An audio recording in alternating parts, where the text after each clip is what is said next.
বিসমিল্লাহির রহমানির রহিম। আসসালামু আলাইকুম। Welcome to Mukta's recipe. তো ভিউয়ার্স, আজ আমি আপনাদের জন্য নিয়ে আসলাম একটা ইয়াম্মি রেসিপি। তা হচ্ছে shrimp fry, crispy shrimp fry, অর্থাৎ চিংড়ি মাছের মুচমুচে ভাজা রেসিপি, যা অনেকটা কেএফসি স্টাইলের হবে। তাই এর জন্য ফার্স্টে আমি চিংড়ি মাছ নিয়ে নিয়েছি। দেখতে পাচ্ছেন ভিউয়ার্স, চিংড়ি মাছগুলো একদম তাজা ফ্রেশ। তো আমার চিংড়ি মাছগুলো ধোয়া কমপ্লিট। আমি এভাবে কেটে নিয়েছি, লেজগুলো আমি কাটিনি। এভাবে লেজগুলো শুধু রেখেছি, বাদ বাকি খোসাটা সম্পূর্ণ ফেলাই দিয়েছি। এখানে কালো অংশটাও ফেলাই দিয়েছি। আমার রেসিপিটি চলুন। তো ভিউয়ার্স, এর জন্য আমার যা যা উপকরণ ফার্স্টে লাগবে, চিংড়িটা তো আমি আগেই বললাম ভালোভাবে ধুয়ে পরিষ্কার করে নিয়েছি, পানি ঝরিয়ে নিয়েছি। এখন আমি একটি বোল নিলাম, এর মধ্যে আমি এখন নেব, এখানে নিয়েছি আমি চালের গুঁড়া। চালের গুঁড়া আপনারা আপনাদের আন্দাজ মতো নেবেন। আমি এখানে 3 টেবিল চামচ থেকে 4 টেবিল চামচের মতো নিয়েছি ময়দা এখানে 1 টেবিল চামচ আছে। নিয়েছি কর্নফ্লাওয়ারও 1 টেবিল চামচ আছে। এটা আমি এখন এই বোলটার মধ্যে নিয়ে নিলাম। এখন আমি এর সাথে মিক্সড করব। এখানে আমি নিয়েছি স্বাদ মতো লবণ, সাদা গোলমরিচ, সামান্য পরিমাণ ঝালের গুঁড়া, আদা পেস্ট এবং রসুন পেস্ট। এগুলো আমি এখন খুব ভালোভাবে মিক্সড করে নেব।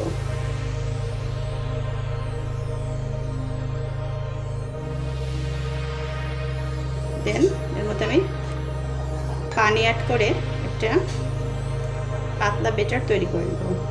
এখন আমি অল্প অল্প করে পানি অ্যাড করব। তো এখন আমি একটু একটু করে পানি দিয়ে একটা পাতলা ব্যাটার তৈরি করে নেব। পানিটা একবারে দেওয়া যাবে না, তাহলে বেশি পাতলা হয়ে যাবে। অল্প অল্প করে দিব আর মিক্সড করব। এই খুব ভালো একটা পেস্ট তৈরি হয়ে যাচ্ছে। এভাবে খুব ভালোভাবে মিক্সড করে আমি ব্যাটারটা তৈরি করে নেব। আর খেয়াল রাখতে হবে ব্যাটারটা যেন একদম পাতলা না হয়, একটু ঘন রাখতে হবে।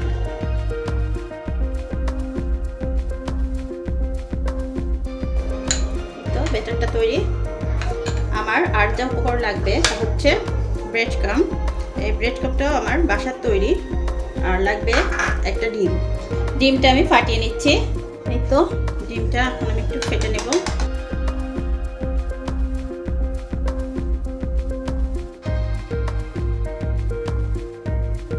এই তো সব উপকরণগুলো আমার কমপ্লিট। আমি এখন একটা করে চিংড়ি মাছ নেব, নিয়ে এভাবে ডিমের মধ্যে দেব, দিয়ে এটা ঝরিয়ে এটার মধ্যে দেব। এটা হয়ে গেলে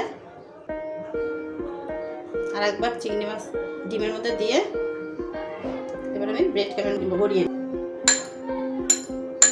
আপনাদের সুবিধার্থে আমি আর একটা দেখাই দিচ্ছি। ফার্স্টে ব্যাটারটার মধ্যে দিলাম, দিয়ে তারপর আবার আমি ডিমের সাথে একটু গলিয়ে নেব, নিয়ে ব্যাটারে আর একবার দেব। এটার প্রোডাক্টটা খুব ভালো হবে।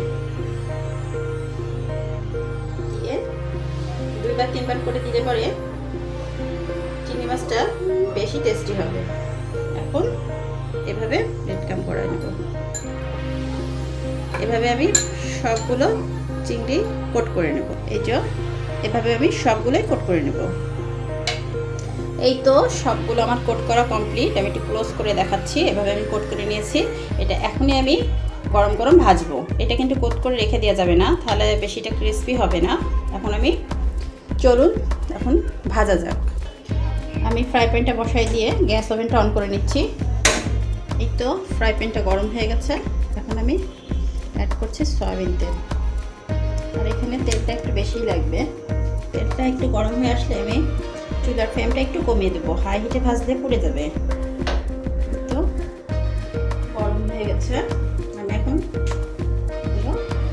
কোট করা চিংড়ি মাছগুলো ভেজে ফেলবো।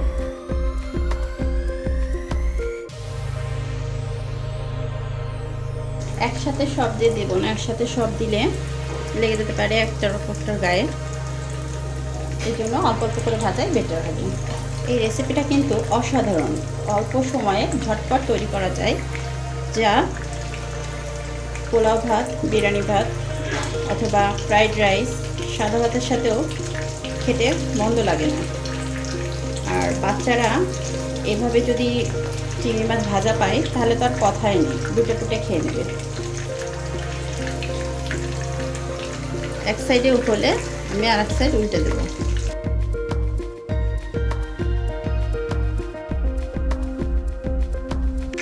এই তো এক সাইড হয়ে গেছে, এখন আমি এটা উল্টে দেবো।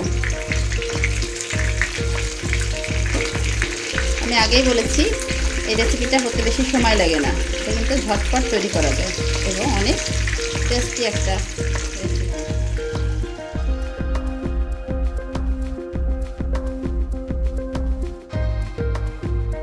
তো এগুলো ফ্রাই করা কমপ্লিট। এখন এগুলো আমি তেল ঝরিয়ে ঝরিয়ে উঠিয়ে নেব এবং বাকিগুলো তেলে ছেড়ে দেবো।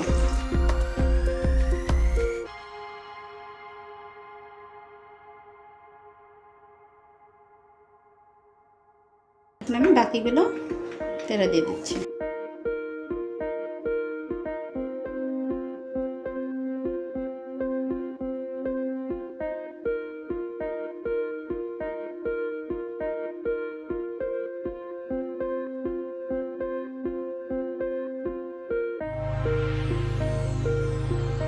তো এক সাইড হয়ে এসছে, এখন আমি উল্টে দেবো।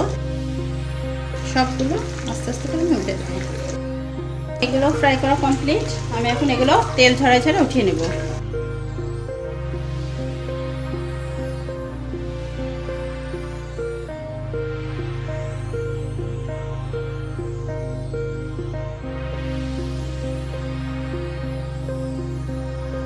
এই তো সবগুলো ভাজা কমপ্লিট। আমি এখন আপনাদেরকে সার্ভিং ডিশে সার্ভ করে দেখাচ্ছি। এই তো ভিউয়ার্স, হয়ে গেল আমার সুস্বাদু মজাদার ইয়াম্মি ক্রিসপি শ্রিম্প ফ্রাই, যা দেখতে অনেক লোভনীয়, খেতে কিন্তু মাশাআল্লাহ অনেক টেস্টি।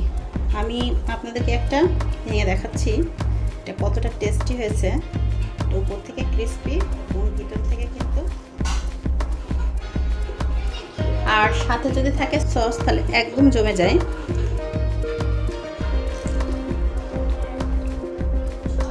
অসাধারণ। আপনারা যারা এখনো এই পর্যন্ত এই রেসিপিটা ট্রাই করেননি তারা অবশ্যই একবার ট্রাই করে দেখবেন। তো ভিউয়ার্স, এতক্ষণ আমার সাথে থাকার জন্য আপনাদের অসংখ্য ধন্যবাদ। আমার ভিডিওটি যদি আপনাদের ভালো লেগে থাকে তাহলে অবশ্যই একটি লাইক দিয়ে সাবস্ক্রাইব করে পাশে থাকবেন। পাশে থাকা বেল আইকনটি প্রেস করে দেবেন এবং আপনাদের ফ্রেন্ডস ও ফ্যামিলির মাঝে শেয়ার করে দেবেন। তবে আজ এ পর্যন্তই। সবাই ভালো থাকবেন, সুস্থ থাকবেন। আবার দেখা হবে পরবর্তী কোনো মজাদার কোনো রেসিপি নিয়ে। আল্লাহ হাফেজ।